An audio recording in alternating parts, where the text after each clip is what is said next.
నల్గొండలో కేటీఆర్ చేపట్టనున్న దీక్షపై మాటల తోటాలు పేలుతున్నాయి. కేసుల నుంచి డైవర్ట్ చేసేందుకే కేటీఆర్ దీక్ష చేస్తున్నారన్న కోమటిరెడ్డి వెంకటరెడ్డి వ్యాఖ్యలకు మాజీ మంత్రి జగదీష్ రెడ్డి కౌంటర్ ఇచ్చారు.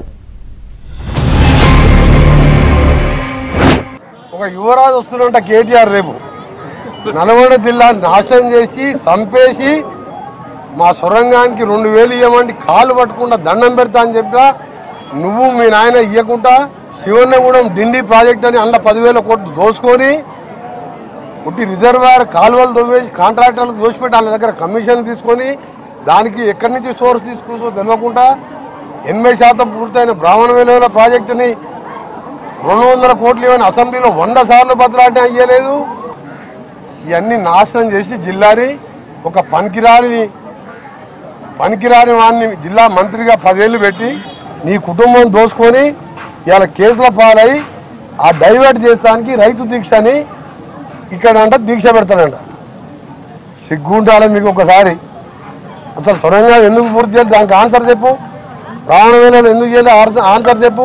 ఆయన వచ్చి దీక్ష చేస్తా అంట ఈయనంతా పోస్టర్లు పెట్టుకున్నాడు నల్గొండలో. రైతులు ఎవరు ఎక్కించి కొడతారు? వెంకటరెడ్డి నువ్వు కనుక ఇవ్వాలా ఒక్కసారి పోలీసుల్ని మీ యంత్రాంగాన్ని పక్కన పెట్టి ఎక్కడికైనా పోయి ఉమ్మడి నల్గొండ జిల్లాలో పోతావా, నీ నల్గొండ నియోజకవర్గం లేదని గ్రామానికి పోతావా? ఒక్కసారి రైతులతో మాట్లాడి మళ్ళీ వెనక్కిరా. మీ బట్టలు యాజిటీస్ ఉంటాయని చూద్దాం. మీరు చేసిన చెత్త పనులకు, మీరు చేసిన చెత్త వాగ్దానాలకు, జిల్లాలో నువ్వు చేస్తున్న మోసానికి, నువ్వు చేస్తున్న ద్రోహానికి రైతాంగం ఎదురు చూస్తున్నారు. ఎప్పుడు అవకాశం దొరుకుతుందా వాళ్ళ చేతులకు చెప్పులకు పని చెప్దామా, నువ్వు ఎప్పుడు దొరుకుతావని చూస్తున్నారు. కానీ ఇప్పుడు కేటీఆర్ వస్తున్నట్టు లాగబెట్టుకుంటున్నాం, బీఆర్ఎస్ జెండాను చూస్తే లాగబెట్టుకుంటున్నాం. ఎందుకు నీకు చేతనైతే దమ్ముంటే జిల్లా యంత్రాంగాన్ని చెప్పించి పర్మిషన్ ఇప్పి నీ వల్లనే నీ ఒత్తిడి వల్లనే అనుమతి రద్దయిందని సంగతి నాకు తెలుసు.